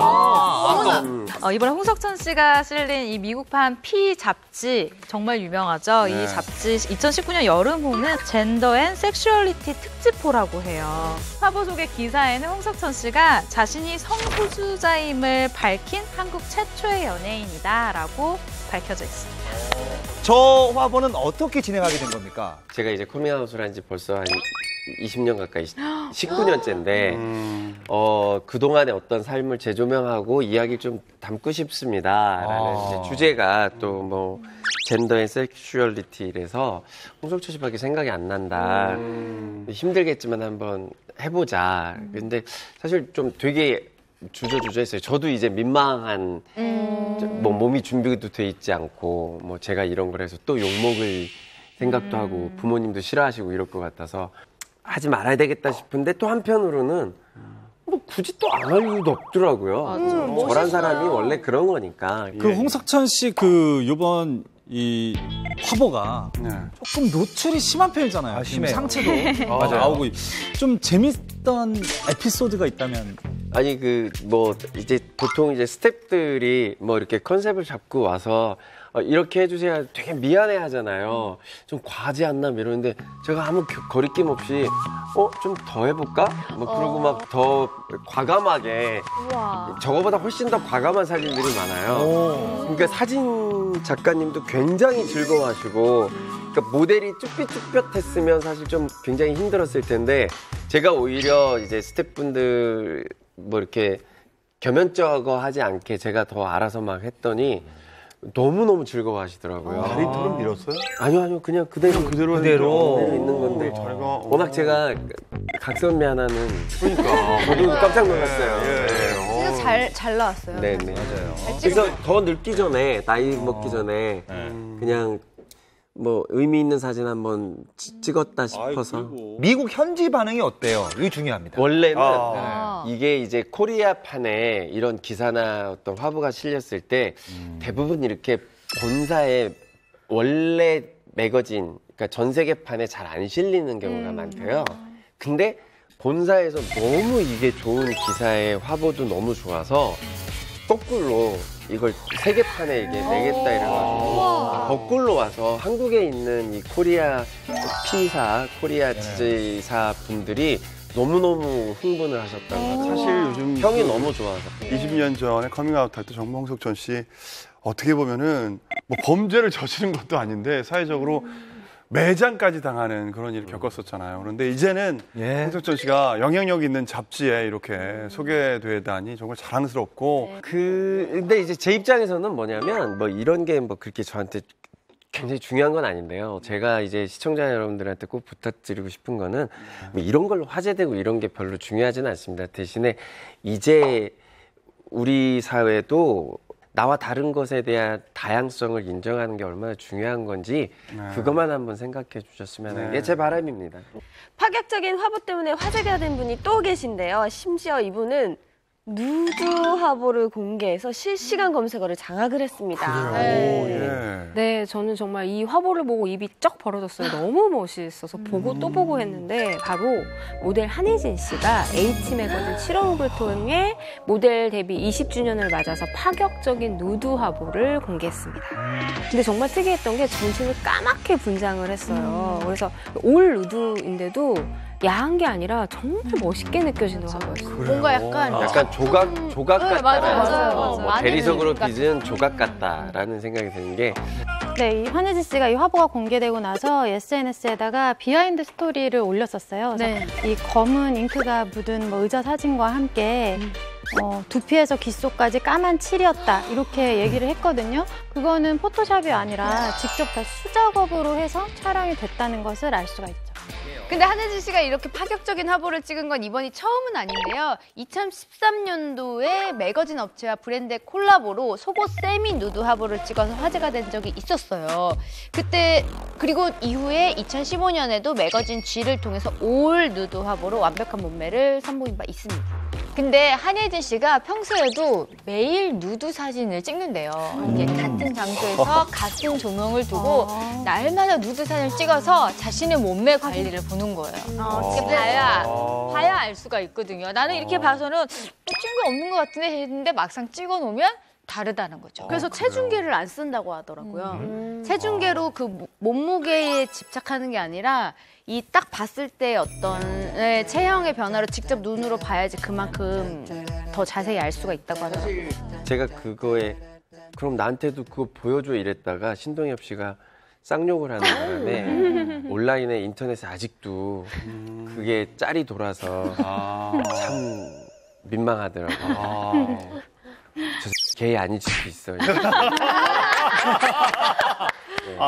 그럴 수도 있네요. 사진 보내달라고 얘기했다가 보통 이제 모델분들이 이제 매거진 촬영을 할 때, 화보 촬영을 할 때 뭘 홍보를 하기 위해서 하잖아요. 왜냐면 그 사진 옆에 브랜드들이 다 써있잖아요. 옷이나 뭐 주얼리가 구두 어디 거 뭐 이렇게 돼 있는데 목걸이 어디. 근데 아무것도 이렇게 안 입으면 뭘 본인을 홍보하는 건가요? 이미 우리가 이런 얘기를 방송에서 하고 있는 것만으로도 이 매거진 자체가 엄청나게 홍보가 되고 있잖아요. 그 전까지는 제품을 꾸며주기 위한 주인공이 아닌, 그러니까 모델이 주인공이 아닌 제품을 꾸며주기 위한 부속품이었던 거예요. 몸이 사람의 몸이라는 것도 결국 그렇게 이용이 되는 건데 지금 이 사진 같은 경우, 전신 누드 같은 경우는 아무것도 뭘 홍보할 게 없는, 그러니까 몸 스스로를 보여주는 것이잖아요. 그러니까 그런 의미에서 저는 이 사진도 굉장히, 그러니까 일반 광고 사진과 굉장히 다른 의미가 좀 있는 것 같고. 자, 여러분은 저런 파격적인 화보 제의가 만약에 들어온다면 슬리피 씨. 네. 찍을 생각이 있어요? 너무 찍고 싶죠. 너무? 진짜요? 찍고 싶지 않아요? 안 보고 싶어요. 왜 찍고 싶어요, 근데? 아니, 누구나 젊었을 때 이런 누드 사진 한번 찍어보고 싶지 않아요? 남기고 싶고, 당연히 이제, 그냥 진짜 적나라한 거 말고, 좀 가릴 때는 좀 가리고, 그리고 몸을 만들고, 몸을 좀 만들어서 조금이라도 젊었을 때, 누드 사진을 한번. 저는 그 이제 슬리피 씨랑 같이 대기실 써서 늘 이제 옷 벗는 걸 본단 말이에요. 헐리우드 배우 느낌이에요. E.T.라고 있잖아요. 배만 나오고 여기 다 말랐어. 여기는 막 배만 나왔어요. 마른 비만. 네, 파격 노출로 좋은 화제가 된 경우도 있는 반면에 최근에는 한 걸그룹 멤버는 과도한 노출로 성을 상품화했다는 논란으로 도마 위에 올랐다고요. 아, 그래요? 조연 씨 같은 경우에 이틀 내내 검색어 상위권에 올랐거든요. 그러다 보니까 사람들이 베리굿이라는 그룹과 조현이라는 이름을 되게 많이 알게 됐단 말이에요. 네.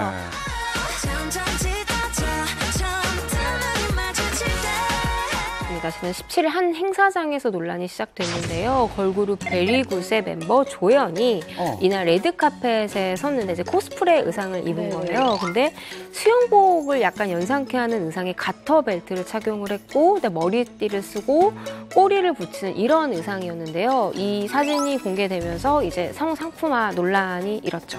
근데 뭐 코스프레 아니에요? 게임? 네. 그런? 코스프레 사진 아니에요? 근데 이게 게임 속 캐릭터를 그대로 재현한 그래요? 게임 내 저런 캐릭터가 있어요? 앞면이 좀 사실 저는 이제 게임 쪽을 많이 가고 게임 캐릭터를 많이 보잖아요. 게임 캐릭터를 많이 한 건 맞아요. 맞는데 실제적으로 저희 그 아이돌 여자 가수잖아요. 그런데 저렇게 의상을 꼭 입혔어야 했을까? 아이돌 여자 가수는 저렇게 입으면 안 됩니까? 저 게임 캐릭터와 최대한 비슷하게 가면 저는 그게 제일 잘한 것 같아요. 근데 이거 좀 야해 보이지 않을까라면서 뭘 자꾸 가리고 그거 생각하는 사람들 자체가 문제라는 거예요. 한윤희 씨 같이 저렇게 저걸 야하게 생각하고 야하게 보는 것 자체가 문제지. 그건 맞아요. 저건 게임 캐릭터를 저는 그려내는 거예요. 이렇게 갑니다. 중요한 건 게임 코스프레를 하더라도 저렇게는 안 입혀요. 왜요? 뭔가 옷을 받쳐 입다던가 이런 식으로 뭔가 살색 스타킹이나 이런 걸 좀 받쳐 입지 저렇게 맨살을 보이기까지 코스프레 하는 건 처음 봤습니다, 솔직히. 네. 저는 그럼 여기에 그럼 조연이 억지로 그럼 끌려갔다는 거예요? 아니에요. 근데 조연 씨의 그 신경 고백이 있었어요. 근데 여기도 맥락을 보면은 이런 얘기예요.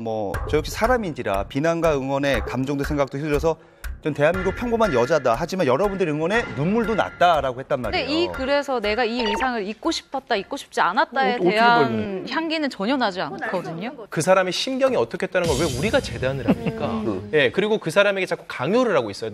네가 입었던 의상에 문제가 있으니까 의견을 내. 네 심경을 고백해봐라고 한 것 자체가 굉장히 폭력적인 거고요. 저는 조연 씨한테 탓하거나 이래서는 다 안 되는 걸 동의를 하는데 단지 이제 소속사에서 안타까운 건 뭐냐면 저희 같은 경우 연예인들 만약에 이제 의상을 받았어요. 받았는데 내가 거울을 봤더니 좀 이게 뭔가 좀 과한 것 같아. 그러면 조금이라도 뭔가 덧댄다든가 아니면 다른 속옷 같은 걸 좀 더 이렇게 해서 커버를 한다든가 어느 정도 의견을 조금이라도 제시할 수 있는데 소속사 측에서는 주최 측에서 마련해 줬으니까 라고 책임을 떠넘기면 우리는 그냥 입기만 했어요 라고 약간 넘어가는 게 저는 좀 아쉽다는 거죠. 요즘 워낙 시대가 그 검색어 1위 자체가 굉장히 힘든 시장이 더 됐어요. 그래서 인지도가 높아도 1위를 하기가 쉽지가 않고 인지도가 많은 분들도 1위를 해도 기분이 너무 좋아서 이렇게 캡처해서 올리기도 하고 그 정도인데 이렇게 인지도가 조금 낮은 분이 1위를 했으면은 거의 회식 분위기죠. 회사는 거의 파티 축제 분위기죠. 네. 혹시라도 이 소속사가 그런 노출로 이 그룹을 좀 더 띄우고 싶은 마음이라면 아마 그 전략은 단기간에 먹힐 수 있으나 아마 오래 가긴 쉽지는 않을 수 있겠다는 생각이 좀 듭니다. 당사자인 조연 씨가 자신 있고 당당하게 그 행사를 진행했으면 그걸로 저는 괜찮다고 봐요. 그 다음에 비방하는 사람들의 의견은 응원하는 사람 의견은 조연 씨가 이제 감내해야 되는 부분이라고 생각하고. 자, 풍문 드로쇼 이번 순서는 화제의 인물을 직접 만나보는 풍문 핫 인터뷰입니다. 네. 오늘은 아슬아슬한 선을 넘는 스타들에 관한 이야기를 나눠보고 있는데요. 유수경 기자님이 아주 특별한 분을 만나고 오셨다고요. 네. 이게 되게 무더운 여름날에 담비 같은 분입니다. 파격적인 멜로 연기로 벌써부터 굉장히 뜨거운 관심을 모으고 있는 이분은 바로 박하선 씨입니다. 박하선 씨. 개인적으로는 굉장히 철저하게 비극이었으면 좋겠어요.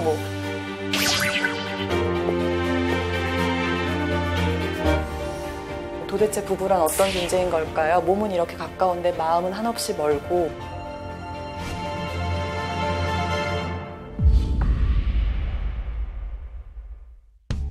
네, 오늘 풍문 핫 인터뷰의 주인공 단아한 청순 여신 박하선 씨입니다. 안녕하세요. 저는 배우 박하선입니다. 반갑습니다. Like flowers in red and white. On paper it's great. The most romantic date. 네, 이번에 지금 3년 만에 컴백이신 거잖아요. 벌써 그렇게 됐나 봐요. 네. 그동안 어떻게 지내셨는지 좀 알려주세요. 뭐 일단은 혼술남녀라는 작품을 끝내고 개인적인 일들로 인해서 공백이 길어졌는데 뭐 결혼도 하고 얘기도 많고 그러면서 그러다가 뭐 영화도 한 편 작은 영화 찍고 그러다가 이제 이 드라마를 시작하게 됐어요. 네, 안방극장에 좀 돌아오시니까 기분이 남다르실 것 같은데. 아, 너무 좋아요. 저는 20대 때는 참 일을 힘들게 했던 것 같아요. 왜 그렇게 힘들었는지 모르겠어요. 20대 때는. 뭐 아프니까 청춘이라서 그런가? 근데 30 되자마자 저는 일도 너무 재밌고 이제는 일이 제일 쉽고 재밌고 지금 한창 재밌을 땐가 봐요. 이번에 이제 3년 만에 복귀하신 이 작품이 어떤 드라마인지 좀 궁금하거든요. 평일 오후 3시의 연인이라는 드라마고요.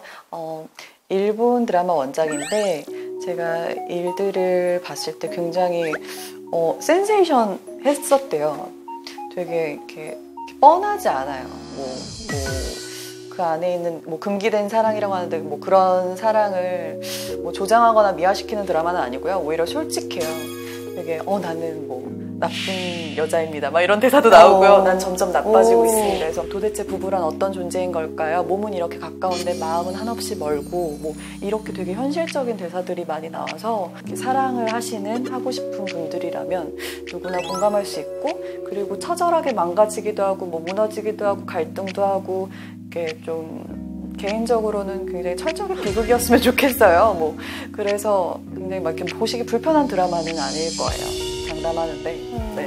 평일 오후 3시의 연인을 택하신 뭐 이유가 신업을 봤을 때 그림이 그려졌어요. 이렇게 그림이 막 떠오르더라고요. 그냥 평범한 주부인데 이렇게 평범한 가정생활, 일상생활을 하는데 어떤 한 여자를 만나서 뭐 그 여자가 뭐 제안을 해요. 유혹도 하고 너 나같이 살아보지 않을래? 너 왜 이렇게 재미없게 사니? 말하면서 근데 나는 난 그런 여자가 아니에요. 막 진짜 이상한 여자네. 이런 미친 여자가 다 있나? 막 이런 대사가 나와요.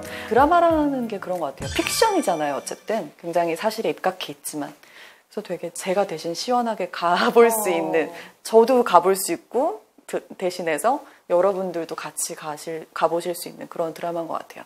그래서 공감이 많이 돼서 선택을 했고요. 멜로 연기를 좀 잘 하기 위해서 또 특별히 만약에 노력하신 부분이 있으세요? 멜로 연기는 사실 되게 자신 없는 장르였어요. 로맨틱 코미디는 되게 자신 있었는데 스릴러, 뭐 장르물이나 근데 자신 없던 장르였는데 이번에 너무 재밌어요. 그리고 약간 뭐 키스신이 굉장히 많아요. 아, 진짜? 나온 것만 지금 한 5개 되거든요. 근데 그 키스신을 어떻게 하면 뻔하지 않게, 그러니까 이 드라마를 하면서 느끼는 건 어떻게 하면 뻔하지 않게 한 장면 한 장면을 표현할까. 현실에 맞게. 어떻게 하면 다르게 현실같이 좀 예쁘면서도 뭔가 격정적으로 어떻게 그런 고민들도 많이 하게 되고. 그 극 중에서 맡으신 역할이 손지은이잖아요. 네. 근데 이제 현실의 박하선 씨가 좀 닮은 점이 있을 것 같은데 어떤 게 좀 닮으셨어요? 저는 사실 초반부터 내가 지은인지 박하선인지 잘 모르겠을 정도로 되게 비슷한 부분이 많아요.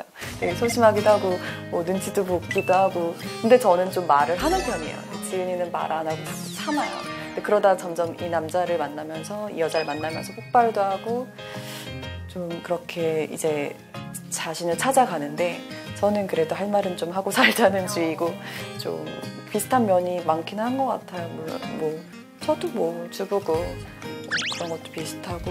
박하선 씨의 평일 오후 3시가 어떤지 궁금하거든요. 저희 평일 오후 3시는 네, 촬영 안 할 때. 네. 요즘은 진짜 거의 촬영이고 촬영 안 할 때는 3시쯤이면 운동도 저희 직업은 워낙 쉴 때 훅 쉬니까 운동도 많이 하고요. 근데 거의 집에 있어요. 왜냐면은 집에 혼자 두면 안 되는 분이 있으니까 작은 분이 계시니까 네 저희 집 상전이 한 명 있거든요. 작은 상전. 작은 상전. 네, 그분 때문에 거의 집에 있는 것 같아요. 요즘에는. 지은이랑 굉장히 비슷해요. 지은이도 집, 마트, 집이었던 친구인데 저도 집, 일 아니면 집. 이라서 결혼을 이제 하기 전과 후에 연기자로서 약간 좀 달라진 부분도 있으세요? 너무 많죠. 일단 되게 안정이 된 것 같아요. 전 사실 20대 때 뭘 해도 불안했던 것 같아요. 불안이 제 화두였던 것 같아요. 하이킥 감독님이 그랬어요. 너는 불안한 게 매력이야. 아, 진짜? 그거를 저는 너무 힘들었는데 하선아 근데 넌 불안한 게 매력이야. 그것 때문에 네가 연기를 할 수 있는 걸걸. 넌 힘들겠지만 그럴 정도로 되게 지금도 뭐 마찬가지긴 한데 또 다른 불안이 생기긴 하는데 그래도 좀 안정이 많이 된 것 같고 또 여유도 생기고 큰일을 2번을 치르니까 좀 되게 뭔가 좋은 것 같아요. 좀 더 긍정적으로 보기도 하고 이해의 폭이 넓어지는 것 같아요. 이번에 이제 드라마로 컴백을 하셨는데 좀 개인적으로나 혹은 배우로서 어떤 계획이나 뭐 목표가 있으세요? 좀 그냥 믿고 보는 좀 기대가 되는 배우가 됐으면 좋겠어요. 뭐 그러니까 쉴 때는 신인까지 부러울 정도로 이렇게 그게 되게 부럽더라고요. 이렇게 새로워 보이고 신선해 보이는 게. 근데 그렇게 연기적으로 노력하고 있으니까 안 보여드린 모습이 많으니까 뻔하게 생각하지 마시고 아직 보여드릴 게 많아요. 그래서 좀 그런 모습 많이 보여드리고 싶어요. I wanna raise a toast, so this one's for the sparklers. Dudes wearing shades in the dark. 똑같아. 오랜만에 우아하고 아주 단아하고 예쁜 모습. 예뻐. 그 뭔가 더 성숙미가 생겼고 약간 눈빛이 더 그윽해졌어요. 그래서 제가 인터뷰를 하면서도 굉장히 막 빨려 들어가는 그런 특별한 경험을 하고 왔습니다. 3년 만에 컴백이라 드라마에서 어떤 모습을 보여주실지 벌써 기대가 되는데요. 앞으로의 행복, 풍문으로 들어쇼가 응원하겠습니다. 네, 지금까지 위태롭게 선을 넘는 스타들에 대한 다양한 풍문들을 만나봤는데요. 오늘 준비한 소식은 여기까지입니다. 풍문으로 들어쇼 다음 주엔 더욱 재밌는 풍문으로 찾아오겠습니다. 여러분, 감사합니다. 감사합니다. 수고하셨습니다.